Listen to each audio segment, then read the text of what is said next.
Brazil's president, Jair Bolsonaro, the Trump of the tropics, has ravaged the rainforest, drummed up division, and overseen a disastrous response to COVID-19. But Bolsonaro outperformed expectations in the first round of the presidential election. Win or lose the runoff, he and his popular movement is not going away. So what does that mean for the future of Brazil?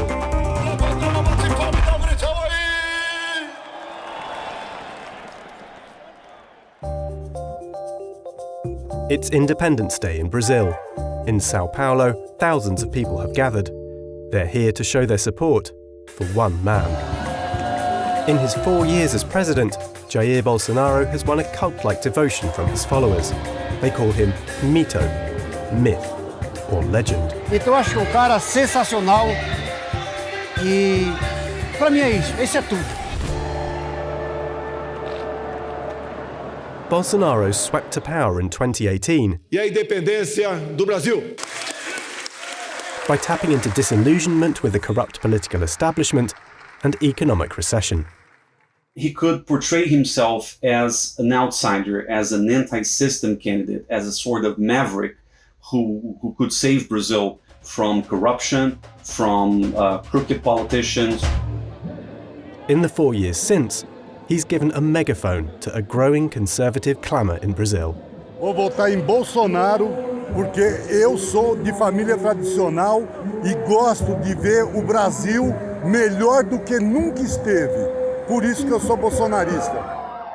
A master of social media, with millions of followers online, he's inspired devotion among those who believe him when he says his left-wing opponent, Luiz Inácio Lula da Silva, is a crook who might be in league with the devil. He painted Lula as a corrupt and immoral communist. And for a lot of Brazilians who are still very upset about the massive Lava Jato corruption scandal that came out in the government after Lula and the economic recession that happened around the same time, these people are really afraid of a return of Lula, and Bolsonaro really tapped into that. In Congress, he's backed by a coalition of right-wing and centre-right parties that now control half of the lower house. And in the Senate, they won 13 of the 27 seats contested in 2022. If Lula wins, he's going to really struggle to govern. A lot of these conservative parties are going to form a staunch opposition to him, and he's going to have to negotiate with these more kind of ideologically vacant center-right parties.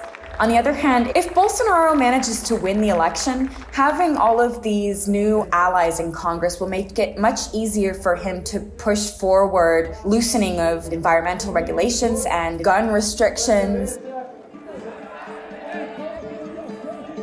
3 groups form the bedrock of Bolsonaro's support: gun holders, evangelical Christians, and farmers. Expanding gun rights has been one of the hallmarks of Bolsonaro's presidency. His tough rhetoric on crime and his military experience as a former army captain have persuaded many Brazilians that he knows what it takes to keep them safe. Porque o cara que vai te roubar, sabendo que tem arma naquela casa, ele vai pensar 2 vezes para te roubar. Então, sou a favor do armamento. Some of Bolsonaro's strongest allies in Congress belong to the pro-gun lobby, known as the Bullet Caucus. Most of the members of this pro-gun caucus are members of security forces who've decided to run for office. Captain Jose Augusto Rosa is one of them. A member of the Sao Paulo military police, the congressman boasts a 14-year friendship with President Bolsonaro. Bolsonaro é de Glicério aí do lado de Marília. Quando ele for para a região, nós vamos levar ele para Glicério também. Grande abraço a todos vocês de Palmital e Marília. Nós temos um presidente que quer o endurecimento da legislação penal, diferenciar o bandido do cidadão de bem. Então, é óbvio que as instituições policiais vão com o presidente Bolsonaro. É óbvio que os integrantes das Forças Armadas, apesar de ser uma instituição política partidária, mas os integrantes são cidadãos e são eleitores, vão também com o presidente Bolsonaro. This caucus is mostly related to people who want to have their own guns because they think that by having guns they are able to tackle urban violence or rural violence or public security more broadly. Então nós defendemos a flexibilização do porte e posse de armas, mas com critérios ainda muito rigorosos. Nós acreditamos, primeiro, no direito da pessoa, do cidadão de bem, de se defender e defender sua família. One of Bolsonaro's first acts as president was to sign an executive order relaxing gun laws, in essence, helping to arm his supporters. On his watch, the ownership and import of guns has risen rapidly, and the number of guns in private hands has doubled to nearly 2 million. Many of Brazil's gun lovers live in rural areas, where Bolsonaro's approach to environmental regulations has also won him support. The president's allies claim that his policies walk a careful line. Nós sabemos que, se for desmatada a Amazônia, aquele terra, ela dificilmente vai conseguir se regenerar. Pode haver uma desertificação da Amazônia. Então ninguém quer isso para o Brasil. O que a gente quer é uma exploração, né, da mata amazônica, desde que seja respeitado a questão da sustentabilidade, a questão ambiental. Nenhum país do mundo possui uma legislação ambiental tão completa quanto a nossa. But having laws and enforcing them are two different matters. Whilst Bolsonaro and his allies now present him to the world as an environmental protector, the evidence from his presidency tells a different story. We have seen massive deregulation regarding environmental laws, and that, of course, benefits a kind of predatory agribusiness producers who don't really care about the environment and who have pushed a very strong agenda. And that, of course, has an impact on the indigenous populations as well, because we have many indigenous peoples living in protected areas in Brazil. Nós temos nossos problemas, porque nós temos problemas financeiros, e obviamente que nós temos que pensar também, primeiramente, em socorrer os mais necessitados, quem está passando fome, quem tem uma necessidade maior. E acaba faltando recursos em outras áreas, como na questão da preservação ambiental. Deforestation rates in Brazil spiked during Bolsonaro's presidency. His refusal to enforce the law has helped push parts of the Amazon closer to what some scientists fear could be a tipping point, where the rainforest turns into dry grassland.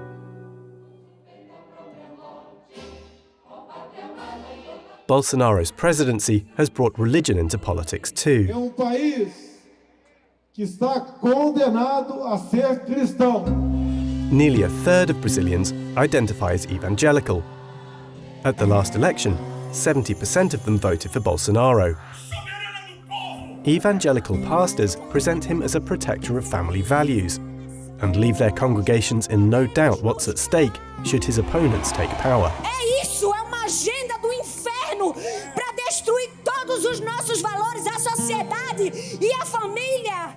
Enquanto a esquerda prega teoria de gênero, a política na escola, a liberação do aborto, nós temos no presidente Bolsonaro justamente o oposto. Nós somos radicalmente contra o aborto. Nós somos pela preservação da vida. Então, é óbvio que essa grande massa de eleitores acaba se identificando mais com o candidato da direita, com o candidato conservador. The way Bolsonaro has dealt with evangelical voters by saying that he's the only president in Brazil, in the history of Brazil, who believes in God. He's the only president who really loves evangelicals, even though he himself is a Catholic. And by trying to bridge this Catholic-Protestant divide in the country, by presenting himself as a pan-Christian president, Bolsonaro is able to capture the love and the support and the loyalty of these voters. Brasil acima de tudo, Deus acima de todos. Bolsonaro has persuaded his supporters of another higher truth, that he represents the authentic will of the people. When courts rule against him, Bolsonaro suggests they're biased. When the media criticize him, he dismisses them as peddlers of fake news. Fazer acusações mentirosas a meu respeito. Você é uma vergonha para o jornalismo brasileiro. Many of his supporters now believe that any institution that stands in his way is wicked and must be challenged. Bolsonaro keeps pitting his supporters against political institutions because, well, that's what populists generally do. They want to connect directly with supporters, with what they call the people, and they don't really want to get caught by partisan or institutional obstacles. And Bolsonaro did it very, very shrewdly over the last 4 years. The fact that the polls really underestimated Bolsonaro's support going into the first round is really going to add fuel to the flame of this rhetoric that Bolsonaro has, that the polls can't be trusted, the Supreme Court can't be trusted, the voting machines can't be trusted. You might think that because he ended up much further ahead than people were saying, that would sort of cause him to say, oh, actually the voting machines are okay, we trust them now. But of course, that's not how populism works. And instead, he's used this to even cast more doubt over the whole system. If Bolsonaro wins, he'll be emboldened to chip away at Brazilian institutions even more. As it is, his supporters seem primed for victory. Presidente Bolsonaro só perde essas eleições se tiver corrupção nas urnas. Eu não confio nas urnas eletrônicas. É direito meu de questionar. Bolsonaro has strongly hinted that he won't accept the result if he loses. Many of his well-armed supporters will believe him if he cries fraud, and some may resort to violence. Bolsonaro and Trump are birds of the same feather if Bolsonaro loses the election. The feeling that I have is that we're gonna see something along the lines of the Capitol riot.